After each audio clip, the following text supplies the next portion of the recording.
The Black Fat Femme Podcast is a production of iHeartRadio and DoctorJonPaul, LLC. Hey everyone, welcome to another episode of the Black Fat Femme Podcast, where all the intersections of identity are celebrated. I'm one of your hosts, John, also known as Dr. John Paul, and while we are all running on fumes because we are tired of living in America, I just wanted to say I'm grateful to see another day. How are you, Joho? How's everything over there in your world? Ooh, girl. First of all, hey fam, it's Bookie Girl. It's Bookie Girl / 4 Brave Bust Down Joho or Jordan She said, Tenacity. ooh. Oof, girl. I have to ask, is getting older just complaining that it's too cold for one day and then too hot the next? Yes. Is there ever weather that just feels good? Mm-mm. Also, No. today I realized, like, you know what? I actually am 30. And I cannot operate the way I used to operate when I was in my 20s. I've been saying that. I know, and I've been not listening, so I'm like, no, John, like that's not me. That's not who I am. It is who I am, unfortunately. Because why I go back at 4:00 and when I wake up at 9:45, I was like, oh my god, why am I up right now? Yeah. It was a struggle to get here, girl. It was a struggle to open the computer. I had to take my morning pills. I said, wait, girl, hold on, I need to take my morning pills first. Like, ooh, not my morning pills. Wait till you hit 40, because then that totally everything else changes once you get. I'm right on the cusp of 40, and there are days where I literally look at the clock and I'm like, do I really have to do this another day? Do I really have to do another day? But then I do it, and then I'd be happy that I did it, and then I'd be so happy. So I definitely want to say this real quick before we actually jump into the show. One, I will say thank you to everybody who has been sending both of us love, whether it be on the road or whether it be I sent a video to Joho of someone who was, I don't know, did you even watch that video, girl? Because you didn't even comment on it. Girl, I did not. Oh my god, what? I sent you a video. So anyway, after this recording, you need to watch the video. There was someone at my book stop who sent you a special message. And I sent it to you because they were like, can you send this to Joho? And I was like, bet. So one about that, I want to say that. But I also want to say shout out to the guy who was sitting next to me when I was coming back. I was actually coming back from, where was I coming back from? Shit, I have no idea. Where was I at last? I think I was in Dallas. I was coming back from Dallas, and I was sitting in, as soon as I walked on the plane, he like sat next to me, and he like, you know how some people, you wonder like, what the fuck are they staring at? He was giving me that like look, like he knew me, but I was like, what are you looking at? And then he turned and he was like, you that podcast nigga, huh? And and I was like, wait, I was like, he was like, I was like, how do you know? And he was like, I know you. He was like, I've seen your podcast. He was like, I don't know where I've seen it, but I know that it's a big podcast, right? He was like, you're on iHeart. And he literally was clocking my tea. And I was like, okay. I was like, you better know. So shout out to the dolls who know us and see us and yes. Because let me tell you, because right now, y'all, I'm in San Francisco, and I went to his book store called Fabulosa Books in the Castro. Yes. And I saw your book front and center, and I went to buy it, and they're like, oh my god, they were like, I had to buy it, and the person was like, oh my god, they were just here like last week, they're so good. Do you like know them? And I was like, baby. Like, I was like, yeah, you could say I know them. And they're like, oh, right. I was like, oh, I'm in the acknowledgments right here. Yeah. And they're like, yeah. And they're like, yeah. Oh, you're on the show. I was like, yeah, girl. Yes, and you are my sister of the show. So just anyway, I just wanted to say shout out to the doll who clocked my tea. And I'm so grateful and so thankful, because that was a the turbulence getting out of Salt Lake City was awful. But he was really cool, and we talked pretty much the entire time. So shout out to him. Anyway, all that to be said, it is hot. And it is getting hotter, and it's also getting a little spooky and scary around here. With that being said, we are in for a treat because we're in a foursome. How you doing? With two friends who we were on their show last year, and it was absolutely a fantastic time. And we're gonna jump into kind of a little midsummer scary situation, right? This little scary kind of like woo, spooky season is coming a little bit early, y'all. But we're gonna jump into our horror bag, and we are going to invite them in. These two queens run their own podcast where they explore horror films and figure out whether or not they'd survive.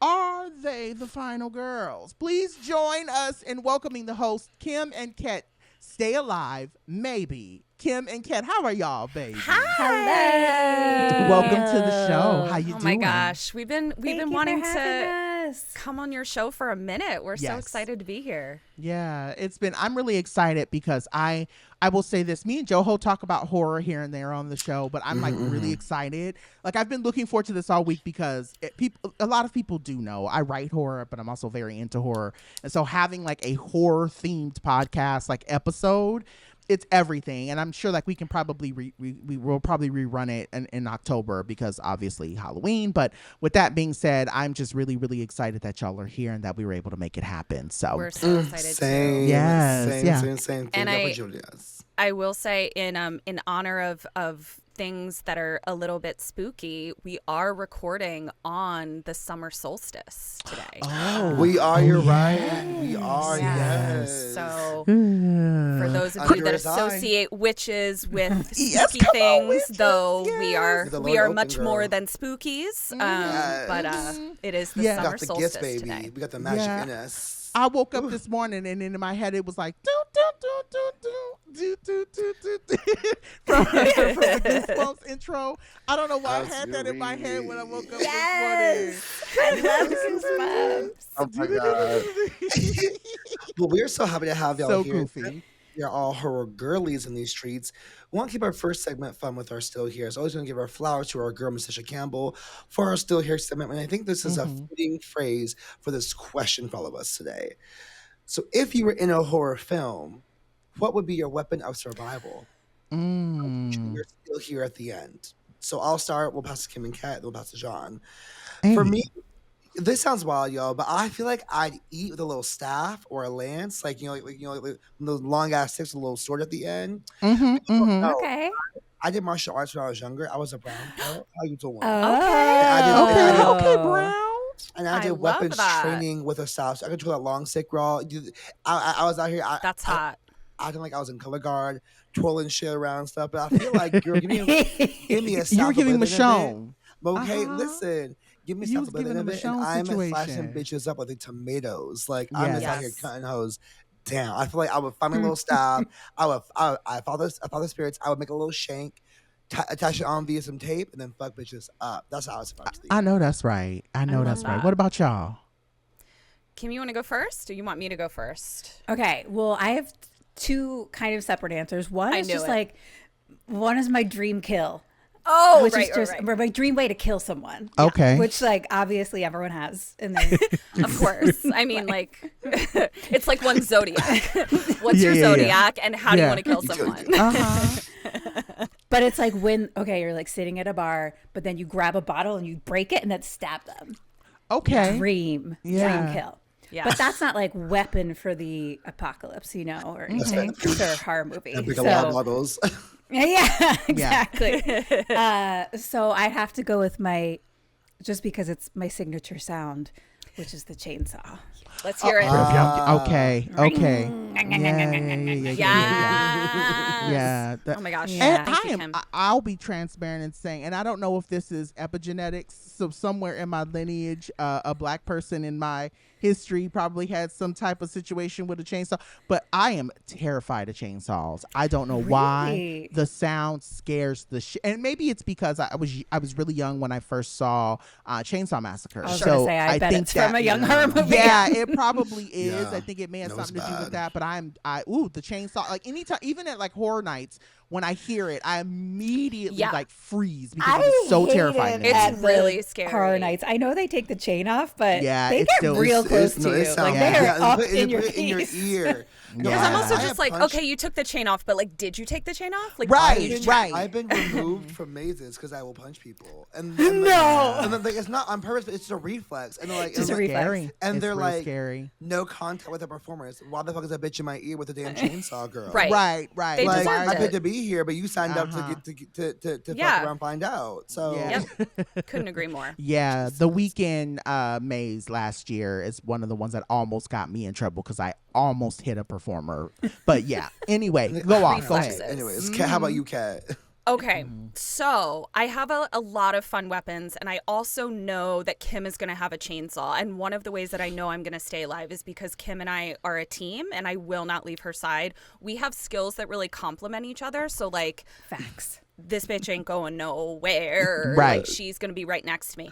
I felt like I really needed a weapon that could multitask because I needed to make sure that I could fend off corporeal human horrors, but also potentially be ready for some supernatural horrors. So what I have chosen is an axe with a whittled sharp point at the bottom. So I can use it as a blunt object if I don't want to like axe someone. I can use it as an axe, sharp, and I can also use the bottom of it to stake vampires. Yeah. Oh. Yeah, it's like an axe. It's giving sinners realness. Yeah. The Swiss Army knife. It's giving the sinners realness. She's thought about this. She's thought about this quite a bit. She's like, I know I'm gonna do I've very much thought about it. And I've also like very much thought about like how Kim is intricately tied to my survival plan. We have just been doing this for so long that we have both gotten each other out of situations that the other was not necessarily equipped for, and you are only alive because the other one was there. So we come as a package deal for sure. Yeah. That's actually really, you know, it's funny because even in my head, I have not put together like, if the world was to go the Walking Dead route, who would I initially want to keep in my circle? And so that's actually a really good thing to think about. I mean, of course, Joho would. Joho, I know, because I know your ass can cook. So that's the thing I would probably want to keep you around for. Is because I know that you also are good with like I feel like you can hunt and gather. Okay. Yeah. Okay. It's keeping you alive. Yeah. Yeah. So I'm definitely would keep me alive in that sense. I am very clumsy, so all of these things sound very deadly to me in the sense of I'd probably end up killing myself with one of them, considering I am also very, very, very clumsy. But I had said the only one that I had thought about, because, you know, my girl said lance, and then y'all said, you know, an axe and all of that. Knives don't really do it. I said some type of bazooka. Sure. And the only reason why I said bazooka is because I know a gun can't stop a vampire. Exactly. But like a bazooka can, right? So like if you for instance, if you blow them up, they are on fire. They'll go to pieces. Who knows? Right. Who knows? Right. I mean, their head has to be detached from their body. Right. So that is important. I'm not gonna lie that now you told us how clumsy you are, I'm a little concerned about you having the bazooka. Yeah, I know. I was like, go with that. You want go off. I am too. I don't know where to get a gun. I'm a little scared. I get a bazooka. And I was long range support, but like you could kill us all by accident. Yeah. I was about to be like, we need to all make sure we're like standing behind them. Yeah. And I was like, but I can't trust that he knows what direction and then I just hand it to y'all. Yeah. So wait, so you can be the keeper of the bazooka. Amen. Yes. I'll be the lady who kept the guns and stuff organized in Walking Dead before she got killed. Yeah. But I'm definitely, if y'all can't figure it out, I'm a huge Walking Dead fan. So a lot of this kind of goes into that world for me of like, what would I need to be doing? Who would I be? That's actually a really good question of like, if you are into that show, like, I don't know what character I would be, but I'm very much that mindful person of like, what is going to be the thing to actually do the kill? Like even, have any of you seen Sinners? Yeah, I don't want to spoil anything. Not yet. We're saving it. Okay, so not pod. Yeah, so I've seen it 3 times already. And so there's a scene, and I won't say what or how, but there's a scene with a what do they call those things where you pull the little thing and you throw it? Grenade. There's a scene with a grenade. And I was gonna say slingshot. No, Sure. Yeah. But I was gonna say grenade is also another one that like between I was like bazooka or grenade. One of them would be one of the things that I would like to just throw it and just blow everything up to make sure I take care of business. But anyway, all that to be said, this is really fun, and this is gonna be.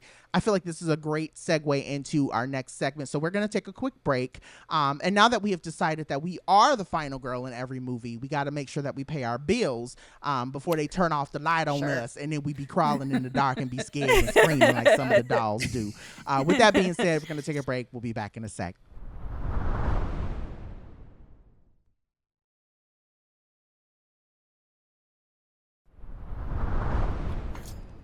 All right, y'all. We are back, my spooky ookies, and I want to start our conversation.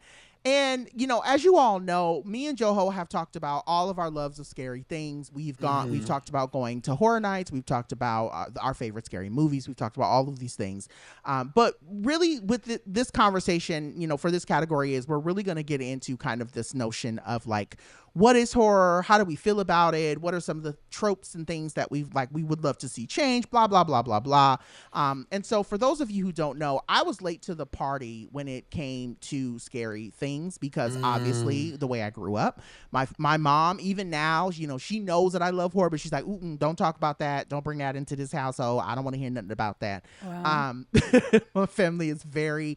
We don't want no demons in here. And I'm like, demons? I'm like, whatever, girl. I love horror because I just think it's fun. I think it's I love that feeling of like the chase and knowing it's like fake, but it's also real. I don't know. It's really, really fun. So with that being said, you know, now knowing that my favorite films are Jeepers Creepers, a lot of people know this about me. I'm a huge, I'm actually wearing an Insidious shirt for that reason. I love the Insidious world.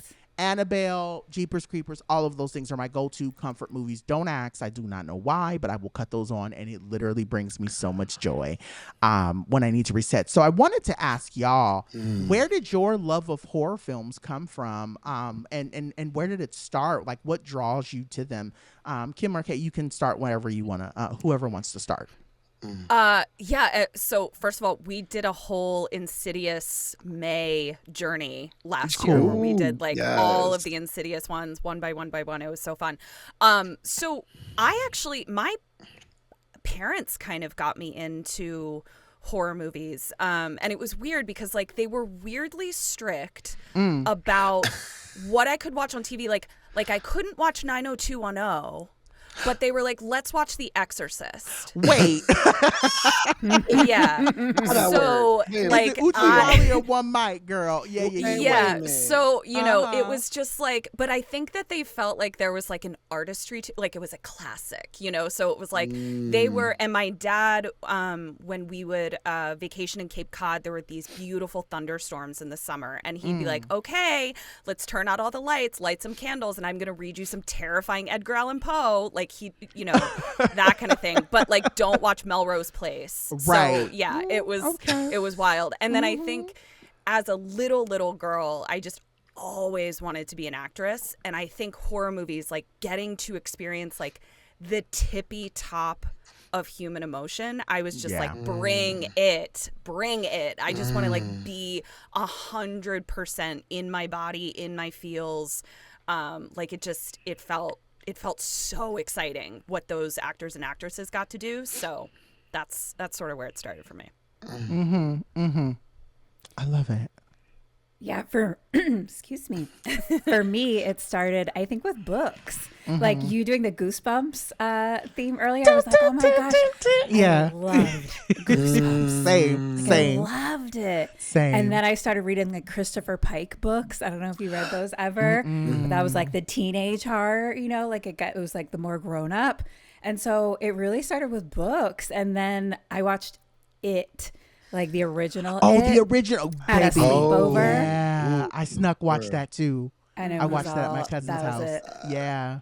Which is so funny because if you watch it now, have you watched it at any time recently? Yeah, we did rewatch the older one. It's so cheeseball. It's a 90s TV movie. Yeah, I was like, this is it was. Didn't it come on hilarious. ABC? Wasn't it? Yes. It was literally a TV movie. Yeah. It was. That's great. But it was the scariest thing I'd ever seen in my life. Yeah, it was. Yeah. So for me, it's like all of that, like like you said, like the excitement and like the thrill. It's like why people like roller coasters and stuff, you know, like I love like the jump scare. I like some people are like not into that. I love a jump scare. I love the tension of like, will it be a jump scare? Right. Even if it is or not, you know? Yeah. I love attention. So I think just like that excitement and then usually like the mystery too is like really what draws me in. It's a really good point because I think a lot of horror films, like they rely on like multiple like forms of tension building, right? Like you hear it in music, you see it in pacing, in the jump scares. I think a lot of people like we're drawn to them because because it gives us a chance to feel something different, right? Yeah. Like we, you know, we want to feel something. We want to feel something. Yes. We come to the movie to feel something. Come on, come on, Nicole. Yes. Yes. And it's like a safe place to feel all the feels. 100. You know, and sometimes nothing is better than being terrified with like a group of people. Like and like in a controlled environment, it does feel good. I feel like horror, you know, while scary, right, often also explores really powerful themes like fighting death or your past or grieving. Like I recently saw Final Destination Bloodlines, and I loved it. I thought it was like one of the best Final Destination movies like in the franchise. And you know, I thought there's this through line in the whole franchise, right, about accepting death as a part of life. It does that in really gruesome ways. Like the deaths in this last movie, I was like, this shit is raiming, girl. This shit is crazy. And you know, but I feel like I feel like that's like a notice that like death is never pretty, but it's real. And so I'm curious, like, what y'all might think about the themes of horror films and how you think they might tie into identity.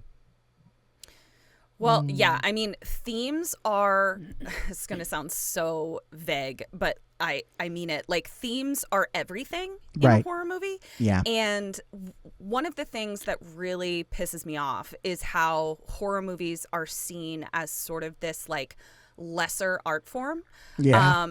I think that probably comes from sort of like the low budget 80s slasher films that we all saw, which is like, yeah, they're not necessarily like cinematic masterpieces, but we've really moved beyond that. And I think that the themes that horror movies are now exploring is one, because I think the horror community has demanded it. Like, they're like, we know why we're here, and we want you to keep stepping it up with the horror movies that you make. And I think it is a safe place to explore your take on how you feel about certain things. And I think it helps us process things. Kim, I think you said it, where it's like it's a safe space to experience those emotions. And like the only reason that Kim and I have a full zombie apocalypse game plan is because we've been able to explore it in horror films. And I don't think horror films exist without themes. Right. So, I agree. Like, it's the genre is able to do something that I think some other genres aren't able to do as well, where it's similar to a fable, where it can give, like, it can speak on social commentary and politics and different things, but it doesn't have to like hit you over the head with it. It's coming in like a tale versus like, this is the message that I'm trying to tell you, you know. It's more like makes people think. And I think like the more and more modern day ones that are coming out, and especially I think it highlights how much we need like diverse filmmakers. That clearly makes so much of a difference, because interestingly, final girls, you know what I mean? Like women survive so much at the end of horror movies, but they're so often made by men, and the 80s and things like that it's like, it's final girls through the male gaze. It's not, whereas movies like I never know how to say her name, but Coralie Fargeet. Yeah, you got Coralie Fargeet. Yeah, you got it. She just did The Substance, but she also made the movie Revenge. Yeah. I know who you're talking about. So like she Revenge like there's good. I feel like when it's like a diverse filmmaker, basically. So this is a woman. There's two different things that can happen. Where like, well, many things can happen, but like Coralie Fargeet is so good at being like, I'm gonna fucking tell you what it is like to be a woman. Yeah. And in the movie Revenge, it's so intense. I don't know if you've seen it, but like, I'm gonna show you what it feels like to be raped. Like, you are in it. It is happening. And obviously everyone's experience is different, but it is so fucking intense. Revenge. And all the feelings that come afterwards, and it's so good. And then same thing like with The Substance, holding your eyes open, like this is what it feels like to be a woman in today's beauty standards, aging. Like, she like throws you inside it, versus then like other people. I don't know if you've seen the movie Lyle. It's like super small indie, but it's like modern day Rosemary's Baby kind of. And okay. So Gabby Hoffman's in it, and she's like in a lesbian relationship, but it's Rosemary's Baby. And so like the filmmaker is a woman, but Stuart Thorndike. And I remember like when we did it, we like read an interview or something with her, and she was like, I thought it'd be interesting to make a genre film with a lesbian couple where the story wasn't about how hard it is to be gay. Right. Like it's just representation. So it's like it can go either way, where like you can be like, this is what the story's about, and I'm going to show someone who doesn't live in this body like what it is like to live in this fucking body. Or you can just be like, hi, this is just a person living their life and it has nothing to do with the story at all, and like but it's still representation. So I just think like horror, like I think, you know, ultimately diverse filmmaking in all genres needs that, but like I think horror is really such an open space for it and so good at it in a way that I love. Yeah, I was gonna say to your point. So I watched, as you all know, I've been on the road and I've been flying a lot, and so I downloaded and watched Woman in the Yard. And right after I was done with Woman in the Yard, I don't know if any of you have seen it or if you're familiar with it. Yeah, I did. That's literally new, right? It's new-ish. It came out, I think, around maybe September or October. No, lies. It came out a little later than that, but it's been I remember seeing like a trailer and then nothing. Yeah. I'll be transparent, it did not get supported by Universal at all, but it honestly, and I don't know why, but I will say this, I remember I saw it and I thought it was going to be a really truly creepy film, and it is. There's elements of that scary horror of like what is really going on here, and obviously they're building the tension, but it's a story about mental health, and this idea of, you know, they said it in all of it is around a Black family, and you're watching mental health impact every single person in the role. And it was so I'm very glad I purchased it. I genuinely love when people can subvert horror with this message that I think is larger than this idea of like, mental health is scary for everybody. But when you drop a Black family into it, and a Black family who doesn't want to talk about mental health, and this idea of ideation, I was like, oh my God, this is so smart. This is so smart. And so I was like, I'm sitting there on the plane crying, because it's a really good film. It's creepy, it's eerie, but at the same time, it has such a good message. And I think that's the thing for me that really draws me into a lot of horror films, is like when you can even thinking about, so like, I mean, we talked about it, right? Insidious. And I know you said that I'm actually really excited to go back and listen to all of those, because a lot of people don't know this about me, but I always told myself, if I ever sold a film, the first person that I would want to tap is James Wan, because I really want him to have anything to do with anything that I'm working on, because I think he is when you talk about like a current horror girly who gets it, James is that girl for me. Like a lot of other girls do it good, right? But I feel like James just he encapsulates creepy so well. And I know I can go on for hours about how good it is, but I think with Insidious it's the same thing, right? You're watching this family have so many issues with one another, and you know, with the loss of their children, this baby that, you know, they don't really want to deal with this idea that she lost a child before the two children she had came into the world. Right. And so I think, you know, as you're watching it, especially when you start to get into Insidious 2 and 3, you're like, oh, that's why this is such a big issue. This is why these demons are coming after the husband. Okay, I get it. Right. Yeah. And it's just the world is done so well. So anyway, all that to be said, you know, I will say this. I don't know.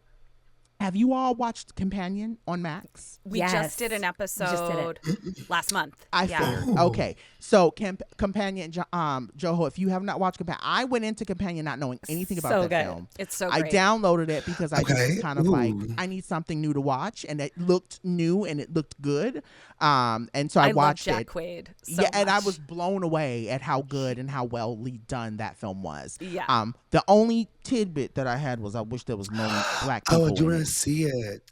I wish there was more Black people in it. But anyway, all that to be said, that's a whole nother conversation for a different day. But I will say this, when we were on your show, I know we talked a lot about characters that made us think about what we call white girl decisions, right? Characters who do silly things in films. And like you said, I think it kind of goes back to that original point you made, Ket, about the white male gaze, right? This notion of white male directors who are creating these scenarios for these women in these films and not really understanding what it's like to be a woman, or to be a Black woman, or to even be, you know, different in this world, right?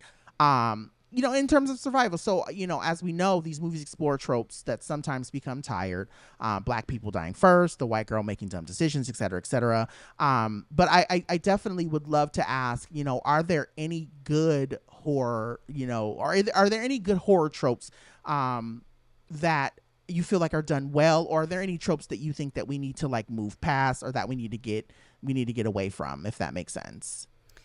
Well, I mean, I loved this question because one of the things that I've learned about the horror community, sort of being now like intimately involved in it, is they don't fuck around. Like there is a demand for reinvention constantly. So there's an appreciation for, like, as I said, like the classics. Like there are people that love sort of the cheesy 80s slasher, but there is also, like, if you make a movie that doesn't deliver to its community, the community absolutely just tars and feathers you, which is an issue to an extent, but it also means that they are demanding that you think beyond certain tropes.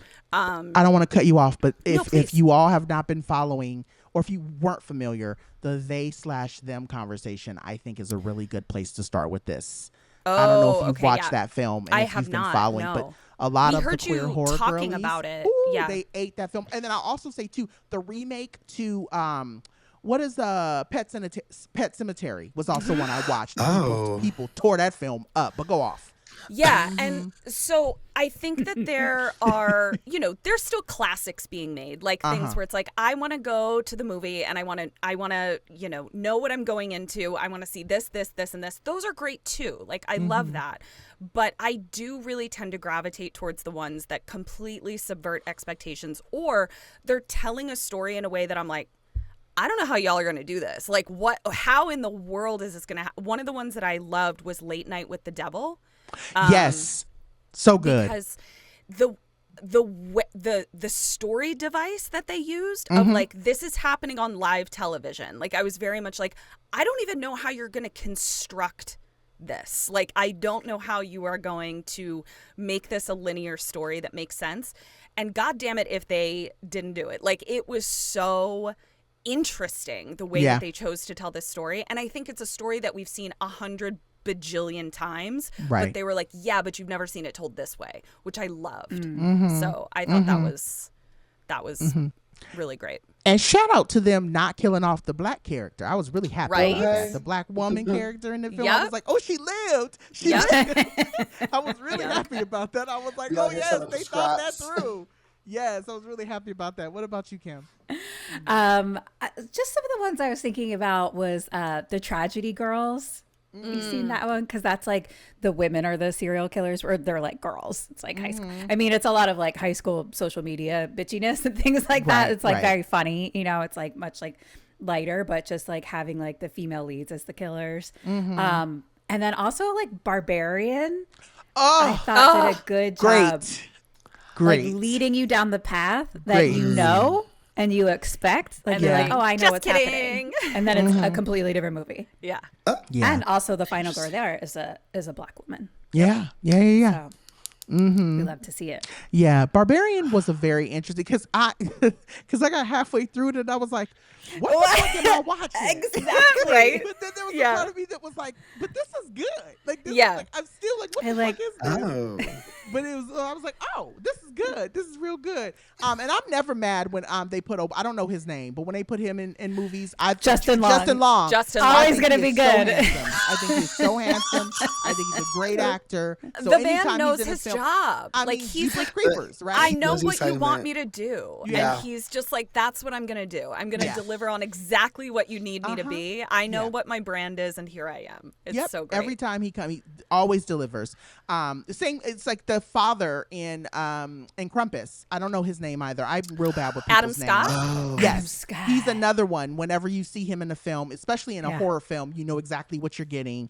You know exactly what he's gonna give. It's always this he's another really good actor in my opinion. But all that to be said, yes, I'm very much in that mind. That yes, you all nailed it. I appreciate. I will say this too, and then I know we need to move on. But I will say I'm also very happy that we're starting to see more women / black women in lead roles for scary for horror franchises or for and I know that was a critique that everyone had of the new Exorcist movie, right? Everyone was like, oh, this is, but I was like, this is perfect. Like, this is exactly what I wanted to see out of a film like this, right?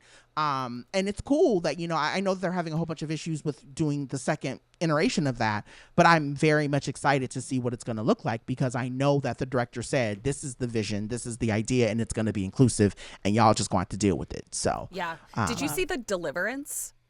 Yes. The Deliverance. Yeah, we did an episode of that, and I thought that was an example of taking real life horror and interweaving it with horror, like with the ghosts and ghouls and things like that, but also being like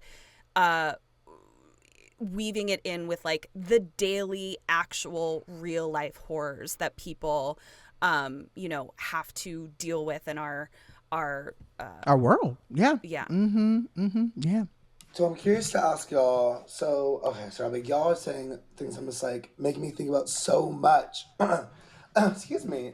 We got my throat, girl. Okay. Y'all just had me think a lot. All that partying you was doing last night. Not too much on me today. I love it. Fragile. I love you. I'm fragile, but honestly, too much. So last question I have for y'all is, what is the scariest film y'all ever watched and said, girl, I ain't doing that again? Yeah, nope, I'm good on that again. Yeah. Mine was surprising, Kim. I don't think you're going to expect what I'm going to say, but Kim told me a movie early on in our podcasting life, and I did not know that I was like a claustrophobic person or someone that had an issue with like being trapped or small spaces. But Kim sent me into a full mental breakdown within an episode when she was telling me 47 meters down. Oh yes. Oh yes, the one with the shark. Oh my gosh. Yeah, girl. It unlocked something in me where I was just like, okay, so like now my nightmares are like pre 47 meters down and post 47 meters down. And wait, okay, hold on, pause. Not to cut you off. Is that the one? Sure. So I'm sure I've seen it. Is that the one with the caves, or is that the one with the shark? Hold that thought. So this is the one with the cage. But what's so funny is it then was reiterated that I'm terrified of small spaces that I can't get out of with The Descent, which is the one you're talking about with the caves. Okay. The idea of my shoulders being pinned and not being able to move is like makes me want to throw up. Way. Like I cannot deal. So thank you to Kim for like teaching me that about myself. Yeah, there's a film. I don't know.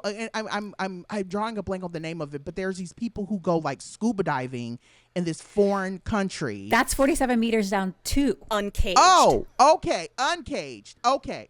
Yeah. And then there's those creepy people in the different. They don't know what's taking them out. Yes. Okay, that's what I'm thinking about. Okay, because I was like, that also is a fear of mine too. When people are like, let's go splunking. Like, absolutely not. We'll never do that. Nope. That is not a place for human beings. No. That's no. Spelunking is terrifying. Not on my list. Yeah. Nope. So that was just a fun little thing that Kim unlocked for me. I love that you're learning about yourself. Yes, so I love that journey for y'all. Mine is just like paranormal ones. Like I still am so scared. We do this every week. We are watching them constantly, and I still to this day will not watch my movie like Home Alone at night. Yeah, that was Like I'm just too scared. Like I will have nightmares. Yeah. So it's like the Hereditaries, The Conjuring. I love The Conjuring. Exorcism of Emily Rose. Oh, good. Sinister. Talk about good, sinister horror, honey. Yeah. They're just like I have not, like, what's the word when you're like, I've become numb to it. I have not become numb. Desensitized. Desensitized. Yeah. I'm not. That's me. So I will say the movie, I will say this because I think it was probably one of, I'm not a huge fan of the Evil Dead like franchise because it's a little too bloody for me. But I loved the last one. I loved. I thought it was. I haven't done it yet. Oh, you haven't the one with the mom? What was the last one? The last one is like Evil Dead Rise. Evil Dead Rise. Ooh, you want to talk about good horror? That is some good fucking horror.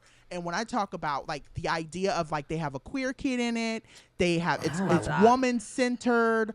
There's a lot of commentary on motherhood. Bitch, that shit was wild. Yes, that was wild. The whole idea of like the God, I hope I'm not giving away too much, but like the trauma around periods, right? Like if you want to talk about this, there's a whole storyline around the way that we fear women's bodies and this notion of how we treat the whole period conversation. It's a very, very smart film. It is a very smart film. And my husband's like, oh, it's not that great. And it's always funny because he's also a huge horror person. And so when he's like, it's not that good, I'm always like, it's not good to you because you probably didn't really like, no shade. You didn't get it.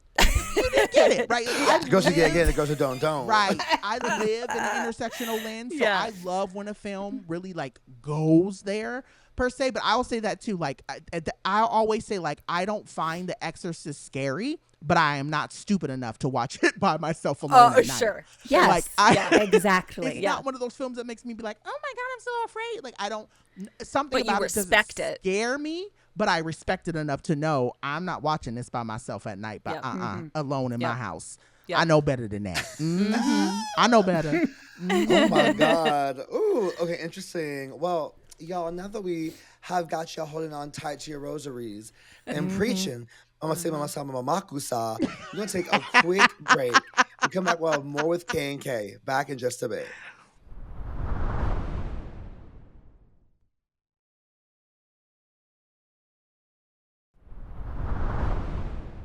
I did my big one with that writing there. You did. I did my big one. I said, I did my big one. I said, Mama, yeah. I did. That's that writer that jumped out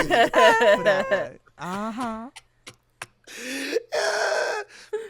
me. And we are back, fam. And I have a hot take question for us for our What's Poppin' segment. Amen. I want to ask, what are our favorite franchises? What do we think are the worst ones, and why? I'm gonna go first. We'll pass to Kim and Kat, then we'll pass to John.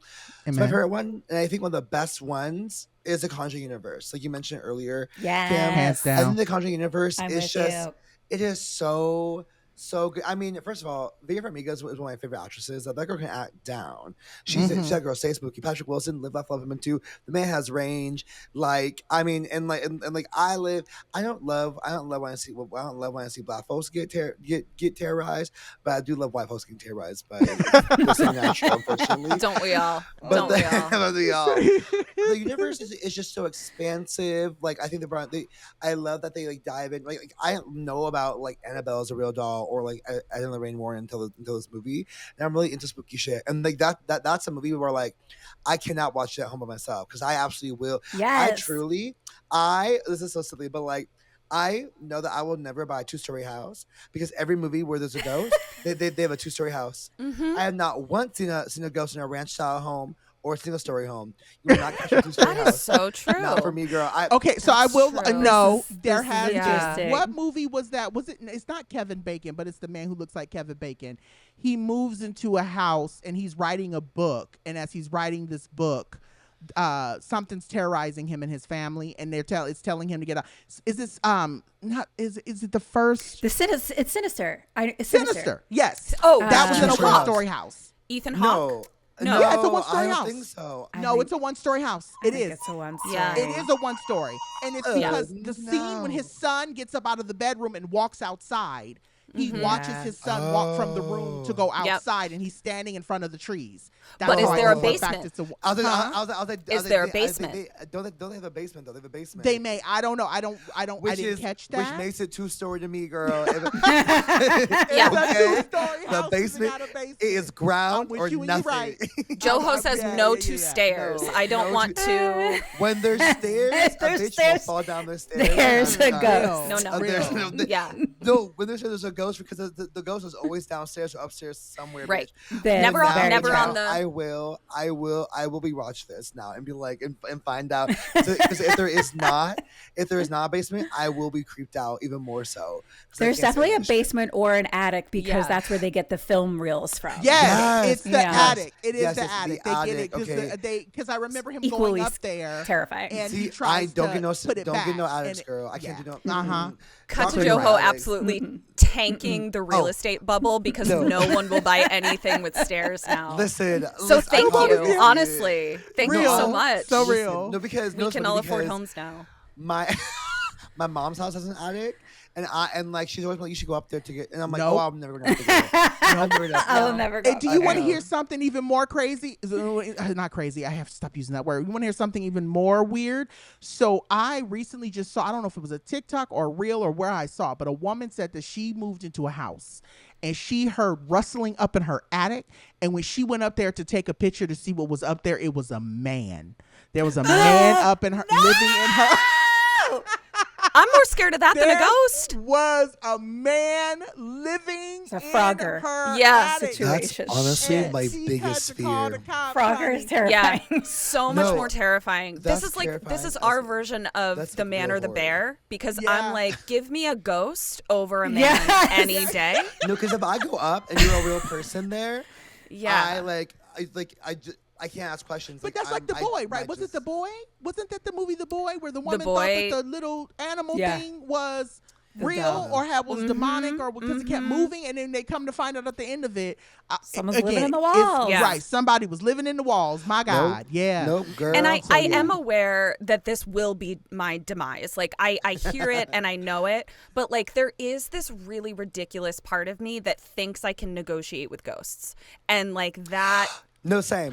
No, a ghost comes like in. If someone, girl, do what you gotta do. That's okay with me. To be like, what's your unfinished business? Do you want to talk about it? You don't have to fight me. I got your back, ghost. Girl, I got you. Yeah. Are we good? I'll call the last homeowner and find out. I'm on your back. That's the thing. Yeah, we can be friends. You can. And like houses are expensive. I can be your Wendy. Yeah, houses are expensive. I can't just. Can we talk about that real quick? I always thought it was real interesting. So in Insidious, the first one, when they were tired of being so let me. I just want to say this because this has always been on my mind. I've never had a platform to say it.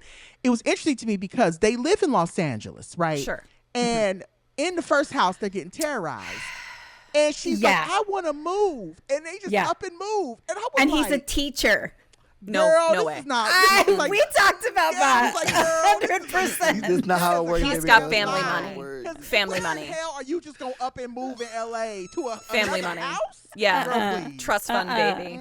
Yeah, me and them ghosts would have been comfortable. They should make a horror film about the housing market. Like that is that part. That's the commentary we need from a filmmaker. That's what I'm saying. Give us some horror films about the housing. The early 2010s when stuff was rising real expensive. Yeah, you just can't just up and move. Give me a slasher film of a guy who's killing every real estate agent or killing the highly marked houses. Like, give me that movie. Give me that movie. Okay. But people who are like, I can't move into this house because someone was murdered there. I'm like, well, hold on. Let's talk about it. Like, how much will the price is there a discount? And is there a discount? And like, has anyone? Can I get 30% off? Can I talk to the ghost? Let's see if we can work something out. Right. Before we just say no haunted houses. Like it's just it's unrealistic.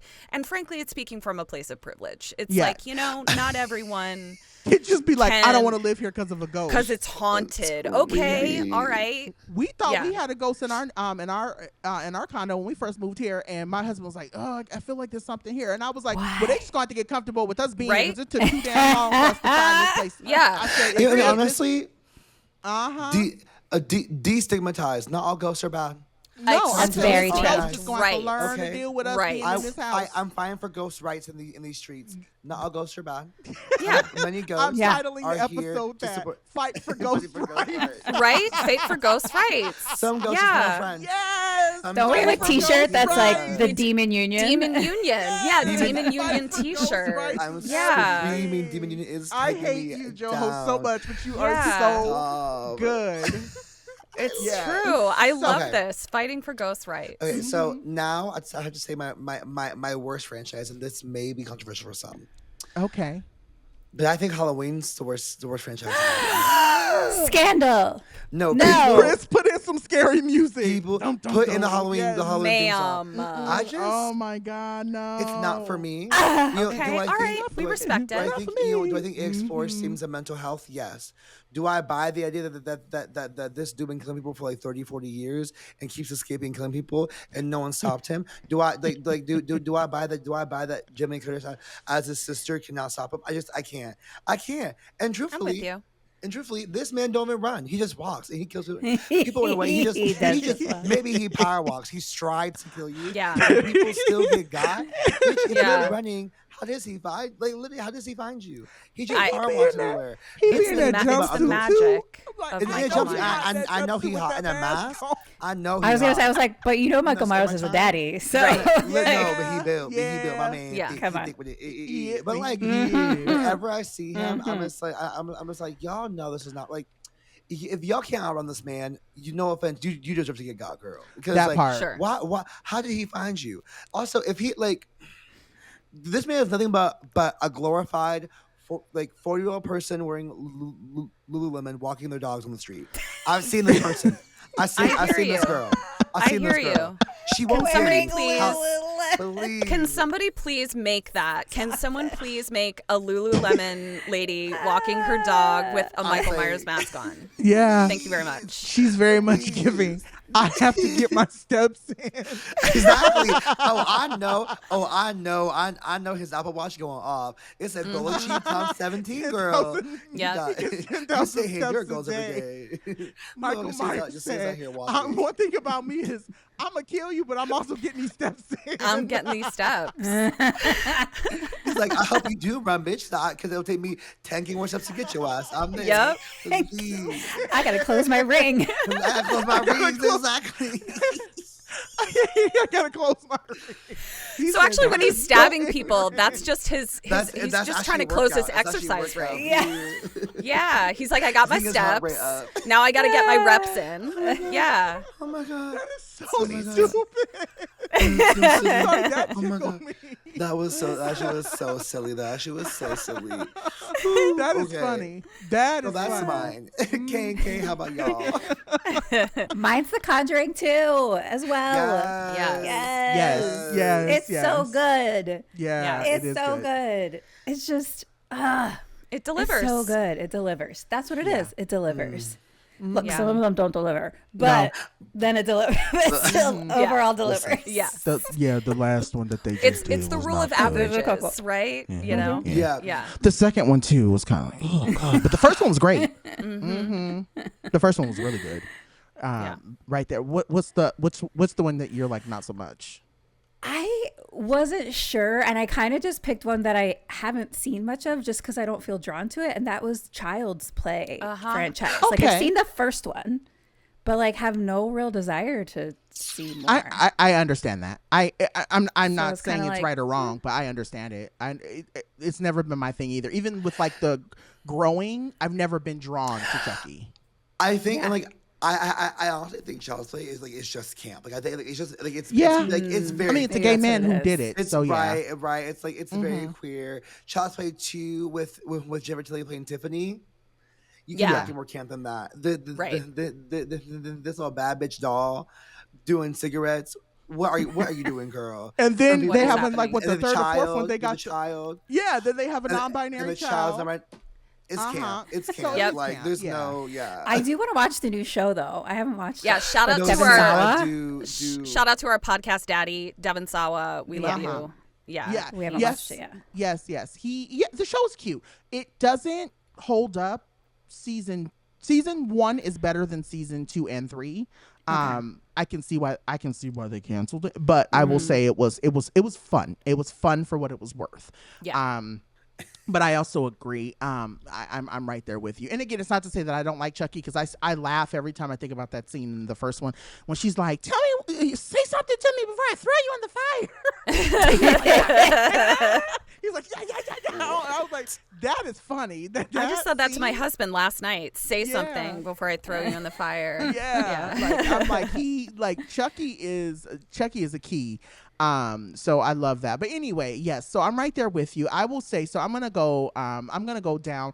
I'll be transparent and saying I've never sat down and watched. I've probably watched 2 of the Evil Deads in the franchises. There was one where they were in a wood and they were like in a camp situation, and that was the one. I think that came out maybe 2 or 3, 4 years, 5 years ago. And then there's the Evil Dead Rises, right? It was a remake. Yeah, it was the remake. 2013, I think that one came out. It was okay. I was like, ooh. Evil Dead is good in the sense of the Evil Dead Rise. So what I will say is this: I'm not a huge Evil Dead girly in the sense of like that's the first scary go-to movie I want to go to. But what I appreciate is that there's consistency. Every Evil Dead that I've at least seen, or at least I know, the consistency of like, you know what you're gonna get, you know what kind of scare you're gonna walk into. You know the scares will be good. You know they're gonna be bloody. Like I said, that's not for me. But I definitely appreciate the fact that, kind of like what you said, Halloween. I don't know. My husband has this as really. If you get him into the conversation, he'll go off about it. I guess he said that there was like these like the original Halloweens, and then some singer took it over. Yeah, Rob Zombie. Took it over, and then it came back. And that's kind of what I'm happy that Evil Dead never did. I love that it's always like every Evil Dead has always been associated, at least what I know. And again, if I'm wrong, please correct me. But from what I know, that every Evil Dead has always had the same people connected to it. And I just love the consistency. And so that's the thing I would say I love, in terms. But again, Conjuring, yes, I can go for hours. Insidious, I love the Insidious, the Annabelle offshoot, the Nun. And it's funny because I actually know Bonnie. And knowing Bonnie it's funny because there are moments where we'll be talking and we'll be laughing and I'll see her and I'm like, fuck, I'm talking to the nun. Like it's like I see the nun as like we're like laughing and having a good time and stuff. And so great. It's always weird for me because it's like I can see we'll be laughing over something or we'll be having dinner. And like I'll look at her and I'm like, fuck, that's the nun. And so it's just funny to me because I love that. But anyway, all that to be said, yes. The one I will say that really actually kind of pissed me off was I was so mad about the third Jeepers Creepers. Because I loved the first one. Yeah. Adored the second one. I thought the second one was also very camp. It was also very much giving like teenager stuck in a bus and this thing is haunting them and it's oh my god, like I love the second one. And then the third one, it was like, what the fuck is this? Like it felt so disrespectful is the right word to the people who liked it, the story. It was disrespectful to the story, but it was even to me as someone who loved the franchise, I felt disrespected. And it was like you put this out thinking that we were going to be okay with this. That's like for me what really pissed me off about Who approved this in post? Right? In post was like, this is a good girl. Idea. Yeah, I was really upset. Let me talk to the studio. And then the idea is like we waited forever for it. Like we waited forever for this third Jeepers Creeper. And I understand the money wasn't there. Some of the producers had taken their hands off because oh boy, he had there's a whole legal thing around him. So I get it, but it felt very disrespectful to me. And like I would have rather them not put it out. Not make it. Right, not make it or don't put it out and let us just have 1 and 2 to live off of and just kind of be like, you get what you get, So I just felt very kind of thrown about it. The third one was absolutely terrible. If you want to watch it just for shits and giggles, have a good time. But it's one of the films I probably will never watch again. So that actually. So asking this question made me realize something about myself as I was going through being like, what are my favorite franchises? What are my least favorite franchises? And I had the realization, I was like, I don't think I'm a fan of horror movie franchises. Like there are ones that I like and appreciate. But in general, I think I tend to like one-offs. And I'll tell you why. It's because there's a freedom to there not being any material that needs to be covered. There's no people that we need to please. There's no consistencies that we need to maintain. There's no politics that we need to accommodate. It's like, I'm making this one-off movie because one of the things that bothers me about franchises is when you can see the things that were done in order to make money or appease people. And it's like, that's not real. What I'm coming to the movies for. And then I tend to just be like exhausted by franchises. Like this is not going to be a secret to our Sammys. I know this is going to be shocking. They know it. They've mourned. They've dealt with it. I motherfucking hate the Friday the 13th franchise. I hate it. I hate it. I hate it. I hate it. I think it's so stupid. And like people like love it, and I get it, and I respect it, and you do you. But I'm not a fan of gore porn, really. Like I'm like, I like a good kill, but deliver it to me, you know, on someone fucking and then getting killed is stupid. Yes, I'm sure, right there with you. Exactly. Yeah. And so like just in general, I like the freedom of a one-off horror movie, and where people are like, I want to tell this story, not I want to tell the studio's story. Right. Yeah. So. Well, that's like, I mean, and I'll say this again, like with Sinners, you know, what's his name said, he's like, I never wanted this to be a franchise, because everyone's like, oh, we need a 2, and I'm like, actually, we don't need a second one. Like, I'm very much okay with the way that the first one ended. We actually know the complete story. We don't need that. Yeah, like we don't need a second one. Like, it is okay for us to leave it alone and for us to walk away from it and say, let's do something else. It's kind of like, I mean, someone saying like, let's do a Get Out 2. No, I don't need a Get Out 2. No, we already told the story. Yeah, I don't need a second one. I don't need another, like the same thing. I don't need another Nope. I don't need any of those. I don't need Us. Like those, like, were created with it to end, where it now Us, I could see them doing a second one. Sure, but also we don't need it. You know, like there are some movies I feel like would make sense to continue a story one more time. Like Us, I think it makes sense only because I'm like, because I have more questions of like, how did this world come to be? And I might love like a that prequel. Movie. Oh, a prequel would be great. A prequel would be great.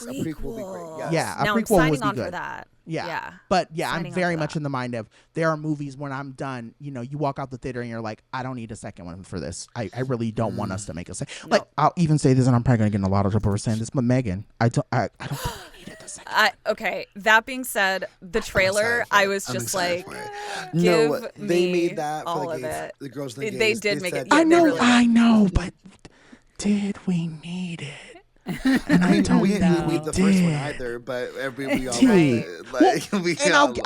I also want to say this, That's so that true. way I don't get no shit. I love the fact that there's a black woman behind it. So yes, black women in movies getting paid, amen. But I'm also in the mind of like, I don't think we needed another Megan. But it is what it is. The money was there. It made a lot of fucking money, and they said, hey, we're going to make a second one because we want more money. Okay, I got it. But yeah, that's just where I'm at. But yes, I agree wholeheartedly. Yeah. That being said, one of the most like commercialized, produced, money-grabbing franchises of all time is in fact my favorite franchise, Scream. But it's because I do feel like with all of the things that they were tasked with doing with each consecutive film, where they had to please, they had to, you know, be in the same arena as the first one, which was almost perfection. And then they had to please, you know, the studio heads. And then they had to give the horror community something different. Like they had a task to do. And I think they did it professionally and beautifully. Do I think every Scream movie is as good as the first one? Well, of course fucking not. The last one was awful.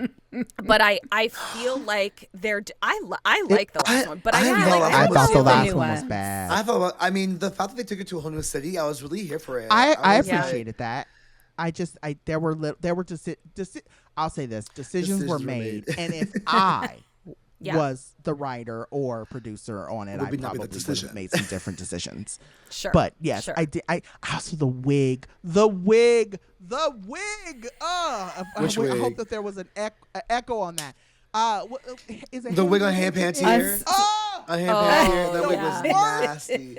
And but let me tell you, there's enough money. There's enough money in that franchise for a better wig. First of all, she's already blonde and she got good hair. Why would you do her like that? Like, why would you give her that wig? It was so wild.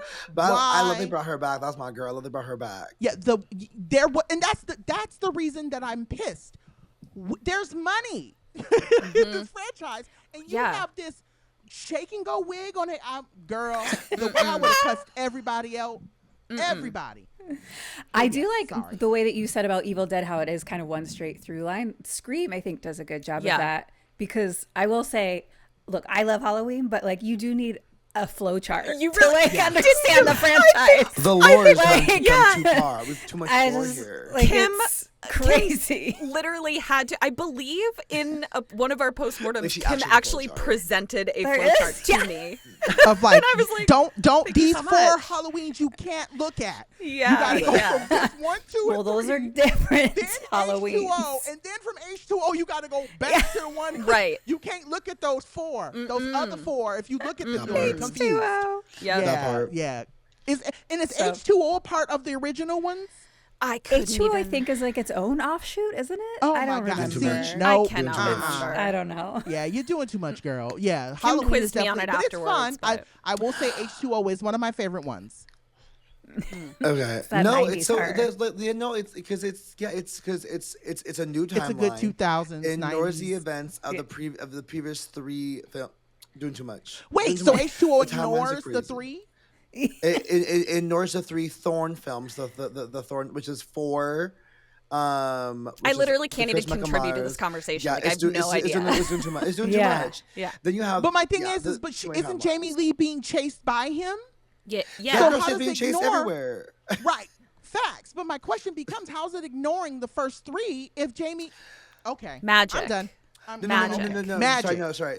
No, it goes from not the first 3, but the previous 3. So it ignores Halloween 4, which is the return. So it starts after Halloween 3. Yeah, right? So ignores 4, and then the Curse of Michael Myers. But also, Halloween 3 doesn't even have Michael Myers in it. So yes, it does not. Oh yeah, you're right. No, Halloween 3 is its own. Yeah, Halloween 3 is like That's just another movie that happens to be called a different Halloween. Movie. Yeah. Oh yeah. Wait. That's the witch one, right? The season of the witch one. H2O goes from like Halloween 1, Halloween 2 to H2O, I think. Yeah. Yes. Right. See, we need a flow chart. Truly. It's crazy. Yeah. But what is Halloween 3? Halloween 3 is the one with Atkins.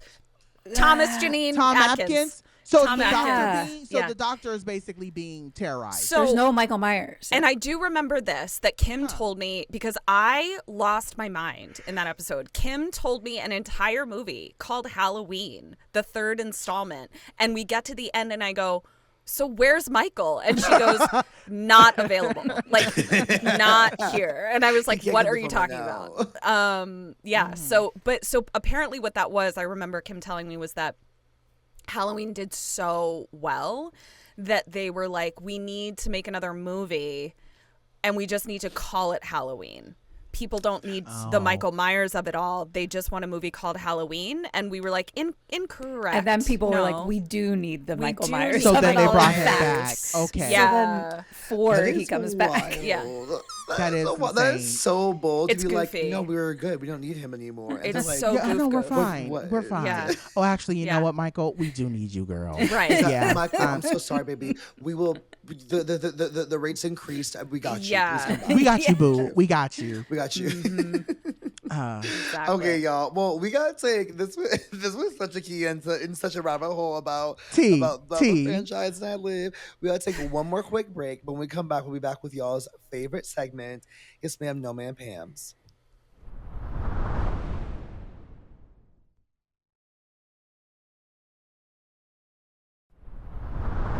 All right, y'all. So welcome back. We are going to get into our yes ma'am and our no ma'ams. For those who are new to the show, our yes ma'am and our no ma'ams is usually when we either give people flowers or we give things flowers or we throw them at them. And so with that being said, this week mine are kind of short.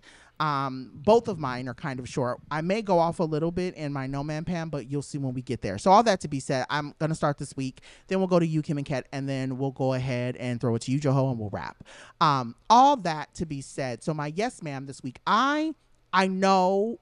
So when I read the news, I was like, fuck, why couldn't this have come out 2, 3, 4 years ago? Because I'm worried about what it's going to be. But anyway, I want to say, I want to shout out everyone who's doing good work around really anything at this point, but specifically, I have a friend who works in HIV prevention, and one of the meds that I know that he worked on, I think it's called Yetsugo. For those of you who do or don't know, it was just approved by the FDA. Your friend worked on that? Yeah, he actually was one of the people who pretty much brought this to life. Wow. And so, yeah, he's brilliant. Brilliant, honey. That's incredible. And I saw him all over Facebook talking about it. And so he's been at it. I met him probably, I met him, I think in like 2015. And I've known that he's been doing like HIV prevention work, but I didn't know how close he had worked to this. And so when he announced it, I was like, oh, snap. So you're one of the people who was on this. Got it. So shout out to him. But all that to be said, yes. Wow. Very, very, very, very excited to see this come to life. It's going to change a lot of people's lives, I think. If and when it gets to our hands, kind of like Ozempic at one point, how it was like $500 or $600 or $700 for folks to get, and now it's like $30 for people to get. I hope we get to a place with this medication where I know it's going to be really expensive right now, but I'm hoping that one day down the line, it'll get to a place where everybody can actually afford it and have it if they need it. So, so just shout out to anybody who's doing, any LGBTQ HIV prevention work. And I don't say LGBTQ as if like HIV is only an LGBT thing. What I'm saying is I know that the LGBTQ community needs it more than other communities, and it's really cool to see that they are catering to a specific demographic of people to make sure that they are protected and that they have access to health resources that they need. So I just think it's really, really cool that we're here. My No Man Pam. So I want to say this. I know in this story, I would say 90% of the story is my fault. I was in LA. I was in LA for an event. I was rushing, and so I parked. I saw a parking spot, and I parked in the parking spot, right? Oh, dear, I know where this is going. So, and I'll explain. I was on Larchmont, and Larchmont, if you all don't know, it's very busy. Yeah. But all that to be said, the parking spot I saw was on the other side of the street, so I turned from the other side into it. Sure. I turned into it when I did what I needed to do. I went to the bank. I went to go get something to eat, and when I came back to my car, there was a meter person at the car giving me a ticket. And I said, okay. The man's giving me a ticket because he basically says, because I initially thought he was giving me a ticket for the meter. And I was like, I paid the meter. He was like, no, I'm giving you a ticket because the way you turned in, it's going to make it hard for the other car to back out. I said, okay, fine. That's, again, I'm not tripping, right? I don't know if he was just being an asshole, but whatever. In my mind, I'm thinking to myself, I have to go, so just give me the ticket. Not tripping. Yeah. I can pay it. I have the funds. Not a big deal. Sure. Now this is where my No Man Pam comes in. I really want to say a special fuck you to him because he was talking to the other person who was in the car who was trying to back out, and he kept misgendering me. And I said, sir, or person, I saw his name on his badge. I forget what his name was. I said, my pronouns are they, them. If you can stop misgendering me in this moment, I would appreciate that. He kept doing it.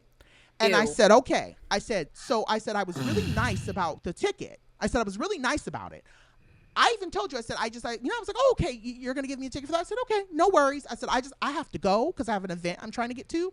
Can you just give me the ticket? And he's standing there having a full-on conversation with the guy in the other car, misgendering me. He's got to go. And I'm going, sir, okay, so you're making this hostile. You're making this a hostile thing. Yeah. Especially when I'm trying to be cool about it and I'm telling you stop misgendering me. So where my point is, my problem is this. you know, I understand you're trying to do your job. I understand that people are really probably shitty to you about your job. And I understand that you probably thought I was being shitty to you because I was trying to get out of there and I was trying to go. I actually wasn't. Like I said, I tell people all the time, I'm usually only an asshole when people give me a reason to be an asshole. In that moment, I was trying to be real cool, and then you misgendered me, and you kept misgendering me, and that's where the problem lies. So my whole no man Pam is this. When someone tells you what their pronouns are, when someone tells you what their name is, when someone tells you how to like speak to them, listen to them. Yeah. And if they punch you in the face, or you know, or if you get into a heated confrontation with them, I'm just gonna say it this way. Y'all continue to keep pushing queer people, to keep pushing Black people, to keep pushing women to these places, like to marginalize people. You keep pushing them and then get upset when you see them acting out, or people are like, well, why are they acting this way? You knew what you were doing in this moment, sir. You knew what you were doing. And that's just where I have a no man. So to him, to any LAPD officer, to anybody who's a meter person, and I was going to call him a meter maid. I was going to do all these things. And I just like, no, it's actually petty. I'm not doing that. I just want to say fuck you and fuck anyone who intentionally misgenders anybody. And I hope your booty itches indefinitely. I really do. Love that. I hope you cannot, like there's this indefinite scratch you just can't get, and it continues to keep happening. And you probably need to have surgery to have it removed. That's where I'm at. Amen. What about y'all? Love that. Well, first of all, I'm sorry that you went through that. I just, you know, I find it's not like I haven't accidentally misgendered people before, and it's so easy to go, oh, thanks for telling me. Sorry. Yeah, like, you know what I mean? Like, it's not, anyway, I'm sorry you dealt with that. Mine it's is fine. Significantly less heavy, I would say. And I had this list of all these other things I was going to do, but this is really just coming from the heart. So my yes, ma'am, is the breakfast I had this morning. I thought it was a breakfast that everybody had. I asked my husband today, I said, did you not eat this as a kid? And he goes, no, I've never had it until I met you. So I'm going to share it with you all. Toast, peanut butter, seasoned scrambled eggs on top. You're welcome. Yes, I know Kim was going to give me that face. But Kim, you got to try it. No yucky faces. No yucky faces till you try. We just take one bite. We I just won't try. shame your yes, ma'am. But what about? I'm not going to yuck your yum. But do you do? So my question is, because this is something even my husband does. Like right now, I know when I'm done with this, I'm going to go upstairs and eat corned beef hash and some eggs, and I'm going to make toast and put some stuff on. Do you put eggs on your jelly toast? No, just peanut butter. Okay, just wondering. Yep. Because no shade. I'm says just saying, everything. Says everything. Interesting. Yep. Okay. You know, I love eggs on my jelly toast. It's my shit. Ooh. Oh, okay. I was just wondering. Okay. Yeah, I love eggs on jelly toast. My no ma'am again. I just like my food to be separate. I guess she does like she has a very militarized. She has a militarized way of eating things. Avocados on toast. Bitch, where? No. I don't want no. I get it. I respect it. I respect it. I was also, so I had this whole thing about how I couldn't afford to see the Cowboy Carter tour in Los Angeles. I thought I was going to be able to see it in London because they have caps on ticket prices. It's $1 billion. But then there were other things where I could get into the Welsh infrastructure abuse from the UK government. I'm not going to do that. And I'm just going to tell you that I say no, ma'am, to smashing my pinky finger between a boulder and a brick yesterday because I did not realize how much I used my pinky, and it really fucking hurts. And it's all I can think about. So sorry. I'm so sorry. Yeah, it's so bruised. I'm so sorry. Yeah. Yes. So that just it just trumped everything else that I was mad about. And don't smash your finger.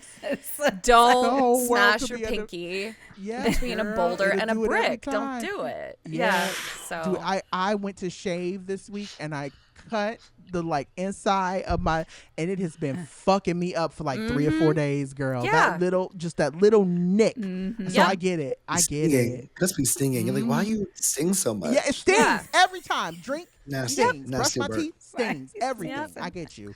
And So it makes I you still more feel mad better, about baby. everything Yeah. else that was already making you mad. It's like, okay, I was already mad, but now my pinky is telling me to be more. It's cost of eggs, cost of gas. I'm pissed, right? but now my pinky hurts, so I'm even more pissed. Okay. Exactly. Exactly. Yeah.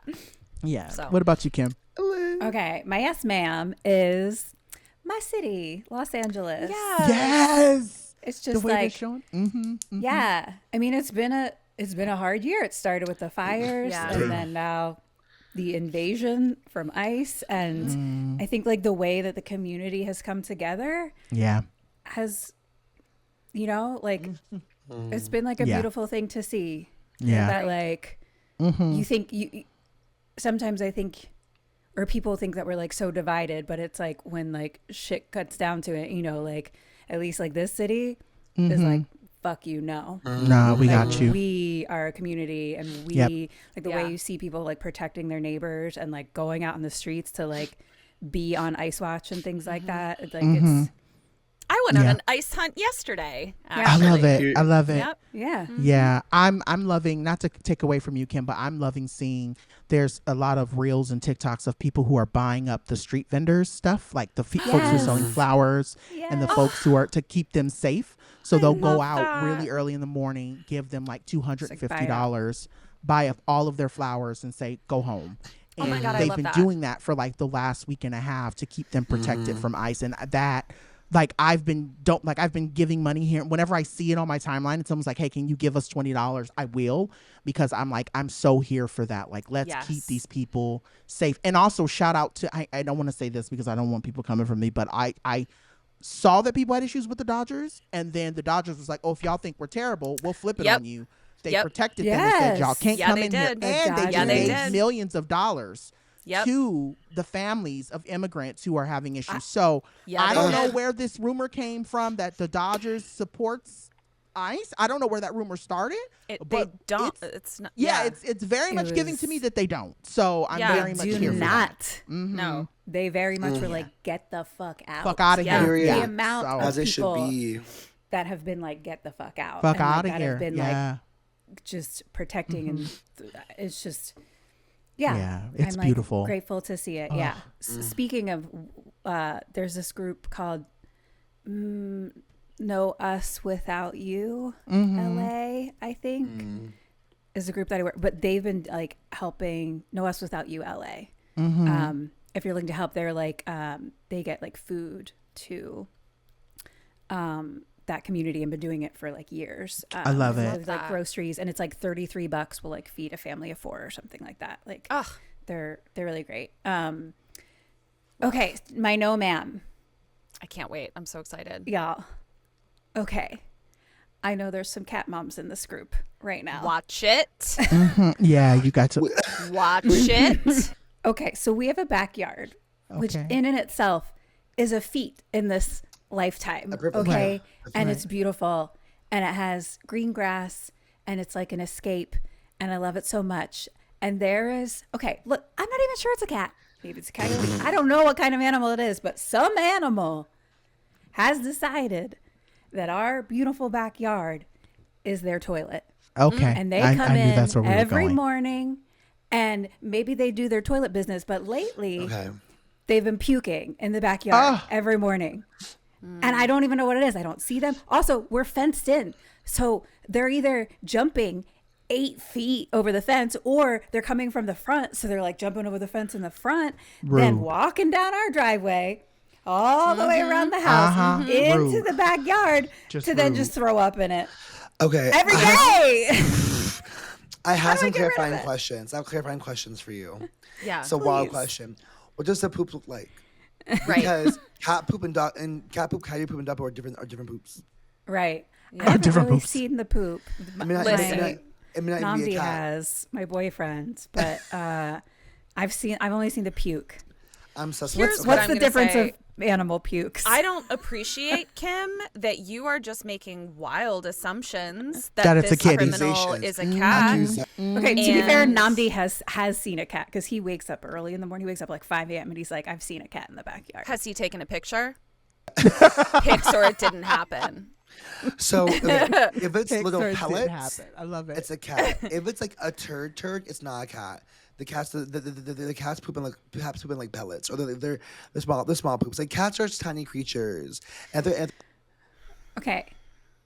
But how do I make it leave? How do you make it stop is the question. How do I make it go away, whatever animal it is? I think you probably have to set up a camera and see what it is and figure out that way. Yeah. My question is, why are you trying to get it to go away, and why aren't you putting food out? The cat clearly just threw up, has an empty stomach, and needs some food. This cat clearly needs help. They should go tell their parent that they're sick. Well, cats do throw up a lot. That is kind of their thing. Yeah, I don't know. I've never heard of a coyote throwing up or anything.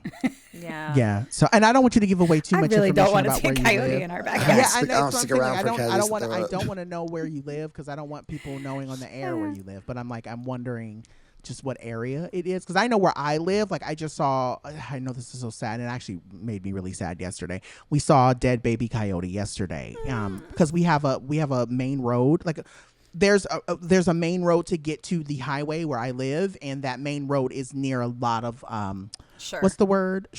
Shrubbery, I guess is the right word. Yeah, like wilderness. It's very ferny. So it only makes sense that, a baby would probably get hurt. And I always think about that when I'm driving. I'm like, what baby could get hurt? But where I live is not so much very shrubbery. It's very developed. So if you're in a shrubbery area of Los Angeles County proper, it could be. I'm not. Listen, it's probably a cat. City area. All I'm saying is I don't definitely appreciate. A cat. We have fenced us all around. It's the only thing it's jumping over. I don't appreciate. It's cat slander. Assumptions that are being made, the slander towards cats. Yeah, and I love animals. I just want them to get out of my backyard. Well, oh my gosh. I love animals unconditionally. I guess that's what I'm saying. I'm about to have a human who's pee and puke and poop that I'm going to have to clean up a whole lot. Okay? It's fair. Wait, really? Yes. Oh my gosh, you weren't on. Yeah. Congratulations, Muscle. Thank you. I'm about to be an aunt, so thank you so much for the congratulations. So if you could just come over and clean up our animal that doesn't belong to us. Yes. Poop, pee, and while you take care of the baby, we got you. Okay. We got you. All right, Joe, you got the floor. Well, Kim, so when the baby poops and throws in the backyard, you think that's cute? But God forbid the cat does it. Good question. Interesting. That's a really great question, Joho. That's a fantastic question. Thank you, Kat. Yeah. I just have questions. Appreciate that. I have to have questions.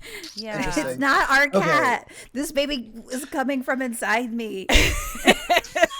As did my cats. Yes, okay? Exactly. And you would be upset if your cats were disrespecting your neighbor's yard. You'd be like, I didn't raise you to do that. Be like, I'm screaming. Okay, my yes ma'am is funny because it was actually gonna be this whole kindred thing. So I'm sorry that y'all have to hear it again. But my yes ma'am is to this app Kindred. I'm using it currently. I'm in San Francisco, and I had heard this app from a friend. It's like a home swapping, it's like Airbnb-esque, but not Airbnb because people actually live in their houses. And you participate in it by swapping homes with people, or you host and you get credits to use in other places. And so you people will have swap homes. Like, for example, I could drop a home in San Diego to Mexico City and stay in Mexico City for a week for $300 in like a 2-bedroom, 2-bath home. Like, that is mad cheap. Like, and that's the type of stuff you could do. It's you apply to be on there. They're in there they're still in their beta testing or not early access.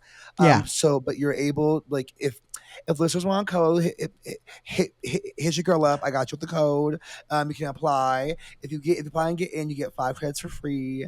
Because it's not sponsored. Y'all, I'm not sponsored. There's no payment here. But I wish they would sponsor me because I do want some more credits. But if you sign up and you get accepted, I also get 2 credits, which is nice. But it's really dope. Like, I used it. I was, and part of me was like, what if I use it and it's actually not real? Like I get here and I've been duped. Like the person's actually living here. Like, girl, what are you doing? Like, just wild stuff. But it's been amazing. Like I'm in a great area. Yeah, one of my favorite areas in the city. The home it's a beautiful. It's like a 1,000 square foot 1-bedroom house. It's a huge 1-bedroom. Are there comfortable steps, as hell? There are steps. There are steps to get up because it's San Francisco. Are you in a house with up? They're living in downstairs. Stop it. Oh, bitch. Bitch, you got me. Okay. Yep. It's not too interesting. Does that count? I mean, do you think a ghost cares if you live there or not? Right. A ghost says, hello, new friend. Like it's steps. Like there's only one floor. The steps just get up from the front door. No, we covered this. If there are steps, then this was your hypothesis. I'm leaving. Yeah, this was you. by my own science. I'm leaving today, so it's fine. But I know that's right. But I have been hearing steps though. I've been hearing steps, and so I know that another like because San Francisco, right? Like there's another unit on top of this one for sure. Okay. So I'm hearing that. But maybe if y'all see me, I've turned back a few times. So I was like, is someone here? That I'll be hearing shit. So I have been like in my fear, y'all, is like literally like if like I'm on camera and someone just comes and kills me. That's my fear. No. On camera, someone just comes behind me. Now, but oh my God, right? That'd be crazy. Or I get a chance to fight them. But anyways, I'll just say, it's a great place. Do not derail. Don't derail by yesterday with this ghost shit right now, okay? Kidding, Kat? Oh, you're so right. Now your no ma'am is the stairs in this very home. I'm screaming. My no ma'am is going to be to our administration for cutting off support for the trans suicide for the LGBTQ suicide hotline. It's just like. And like I get that they frame it as like they're just collapsing it into like one hotline that like anyone can access, but like full well that people will not be trained. Like people will not be trained to actually handle LGBTQ, and I say LGBTQ because they say LGBTQ plus kids, and they won't be able to. The people won't be trained, and like the fact that Trevor Project, who's done amazing work for decades, particularly helping youth, then help with this hotline since 2021. That access is cut and all the other providers are cut. It's just really sad. And I'm just like, y'all say you want to make America great, and y'all say you want to protect children, but you're actually like you're like contributing to their harm. So how are you doing? Just how are you doing that, girl? Like make it make sense, babe. Make it make sense. It's not the sense isn't sensing to me. Nope. So no him to that. I'm just like this country's going to hell in a handbasket every day more and more. And I'm just like, wow, what a time to be alive. It's wild. Mm-hmm. To shit. To shit? Yeah. Yes, that's mine. It is going to shit. And I just want to say, a thought that I had, and I know we're a little long in the tooth this episode, but I was going to say, I find it very interesting. Someone had said this, and I don't know what the iteration was, so I'm just going to try to repeat it off of my COVID brain. But they had said something to the avail of, it's save the children, save the babies, pro-abortion and all this stuff until it's actually time to save people. Until it's out. I can't even. Right. Like you save the children, but yet you're cutting everything that could potentially save the children. Like, they're pro-birth. They're not pro-life. Yeah. Right. And it's it is mind-boggling to me because it's like all these stupid decisions that are being made are going to, and that's the thing. It's like, yes, I'm not gonna even say I'm okay. I'm struggling too, but I'm like, I'm gonna get through it, right? But I'm like, I keep thinking about like my nephew is 7. And he's getting ready to be 7. And I just keep thinking, what is my nephew's life going to be like in 20 years because of all of these stupid decisions that are being made today? And there are moments where I literally want to scream because I'm just so, none of them make sense. None of them. Like, why bring back asbestos? What? I can't. What? Because I think we're starting to see evil is the point. Mm-hmm. Evil is the point. Yeah. Like it's because Russia's like the number one producer of asbestos. Yeah. Oh God, get me out of here. Yeah, and that's what I said. You could send that comment anytime. Like I know I hate joking about this, but I'm also in this mind of like it's really bad. Like when you're looking around and you hear, oh, so and so passed away, or oh, so and so they've lived the good life and they've passed. I'm kind of in the mind of like, they probably just were like, I can't do this no more. I can't do it anymore. And I understand it. I totally get it. Like, especially a lot of the, like, I have friends who are like, who have parents and grandparents that are like in their 80s and 90s and have, you know, opted to, you know, pass on. And I'm like, I get it. Yeah. It's just, it's getting worse by the day. But we hate, you know, I don't want to end it on a sour note. We are grateful and thankful for you both being here, and we appreciate the love and the light that you brought to this episode. And for those of you who are listening, for you too as well. Oh my God, it was such a good time. And so we love you. I'm gonna do my spiel, and then we're gonna get to the you know, the finals. This is the saddest part where we have to let y'all go, and I really hate that. But with that being said, please send us your thoughts, your feedback, and email to blackfatfempod@gmail.com. You can also send us your thoughts via Instagram, Blue Sky, Threads. You can send them via carrier pigeon. However you want to send us your thoughts, please send us your thoughts. We would love to have them. Kim, Ket, where can folks find you? You can find us on all the social webs at KK Sam Podcast, and you can listen to our podcast anywhere you can find podcasts. It's called Kim and Ket Stay Alive Maybe. And we also have a new spin-off sister show that is hosted by me and my husband, who is also the producer of Kim and Ket Stay Alive. Ket, and it's called Major Slayage. Ket and Eric rewatch Buffy the Vampire Slayer. So that is on YouTube right now. That's fun. And Kim was already on an episode, and she will be forced to come back to many more. Major Slayage Pod. It's at Major Slayage Pod, and again, it's a YouTube show. You can find us on TikTok, Instagram, all that kind of stuff. I love that so much. Yeah. Kim, do you have any? Is it the same socials? I just want to make sure that I'm not skipping over you. Oh, yeah, no, at KK Sam Podcast. Okay. And also just thank you so much for having us. This really was like a great respite from the world. Yeah, really just for, I mean, yeah, we were together for like a little under 2 hours. And it was having so a cool. good time. Yeah. It really was, because usually, you know, with a lot of times we have like really deep conversations that are really great, but sometimes just like a little like, I think this felt so just like so nice and fun. Just like talk about some really fun shit with y'all. Really light and fun. You. Yeah. Thank you for bringing so much fun and laughter. That, I swear, that Halloween, I'm still thinking about it, right? Like Lululemon, getting his steps him in. being in Lululemon, Michael Myers and Lululemons. Him closing them rings took me out. So funny to me. But anyway, Joho, where can the dolls find you, baby? Michael Myers confessionals would be wild. Y'all, you can find me at Joho Daniels across all socials. My website, DarrenJordanDaniels.com. If not there, you will find me trying my best to stay home and stop being fast. Please. But John will know. John will know that it will not happen. John will text me and say, "Bitch, why are you out? Oh, why is you here?" I swear, I check your location all the time, and I'm like, this bitch is not home. I don't know how I get here. I don't know what I'm doing. I've been taken. Like I just woke up. I've been taken. I know what's happening, girl. Always. Mother is always out. I guarantee you're supposed to leave today. I know you're going to get up from this and go do something before you get to the airport. That's why your ass is always tired. I stay on you about guilty it. face. Yep, you gonna do something. My flight's at 10:30 p.m. Girl, I got the whole day ahead of me now. I knew it. You gonna be out there throwing ass before you get on that plane, and then tomorrow when I text you about something, you gonna be crying about because I'm tired, or even on Monday when I text you about something, your ass is gonna be tired. I already know. I know my sister very well. Anyway, as for me and mine, you can find me down to the socials at DoctorJonPaul. Again, Black Fat Femme Pod everywhere. I also want to share, there are 3, so by the time you hear this, this goes up Tuesday morning. I will be in New Orleans, and Friday I'm in Columbus, Ohio, and then a week from then I will be in Minneapolis. For friends, I miss you. I'm telling you right now, I love you. I'm not doing any more book stops after July 8th.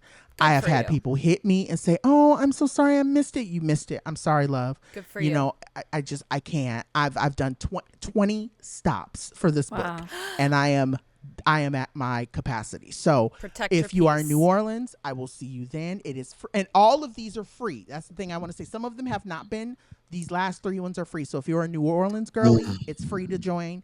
If you are Columbus girly, it's free. If you're a Minneapolis girly, it's free. We do have some other online stuff that's coming up. I think like July 15th, I have something that I'm doing online. And then there's talk of us doing something online in August as well. But all that to be said, I am just grateful that I've been able to sell as many books as I've sold, and for all of the support and the love. And I definitely want to say a real big, super deep shout out to Who's Books. Like I said, I came back from Dallas. Who's Books in Dallas, you will forever have my heart. Y'all, just the energy and the love and the support. Like, it was so, like, I'll say this, and I don't want to make it sound like no other place is special, because every place is special. But the way that I saw people like hustling in from work to come to my book tour with this, like, I gotta get there, I gotta hear John. Like, it was just the most special. Like, I was watching people come in through the door, and it just felt so special to see people so passionate about being there for me and for my work. And so I just really want to say thank you to everybody who came out to Dallas and everyone who helped make that happen. They are a listener to the show, my PR doll. I want to say thank you so much, Joy, for all of the support that you've given this book tour, and also the support you give the podcast. I know people listen to the show because of you, because they will tell me, oh, Joy sent me. So I definitely want to say just thank you to that. So with that being said, and I know we're getting, like I said, I know we're going long. I really want to thank our producer, Bei Wang, for handling all of the logistics, and everyone over at iHeartMedia for keeping the show up and going. It's all love. And I also want to say shout out and thank that we are so thankful to our wonderful editor, Chris Rogers, because without him, we would not have no audio or no visuals down to the tubes of you. So thank you, Chris. Period. The doll and the love that you are. Also, yes, again, continue to support us. We've been nominated for the Full Figured Industry Awards. So thank you so much for Outstanding Podcast. So share that. Yes, come on, ding, ding, ding, ding. I love come that. on, Shout out. And I know that we put our name in for a Signal Award, so hoping that comes to fruition as well. Yes. But with that being said, this has been another show. Stay black, fat, femme, and fabulous. And remember what, Joho? We may not be your cup of tea, but girl, get yourself some Pedialyte, some Advil, some water. You need all the above anyway, bitch, okay? Yeah, or your knees will get weak. Amen. Okay. You probably need it anyway. I love us for real. Get some collagen powder while you're at it, too. No, oh, Lord, get you some eczema honey cream, honey. Okay. This is not paid, but you probably need it for your hands. Your hands are ashy. All right, y'all. Love us for real. I'll see you next week. Bye. Bye. Bye.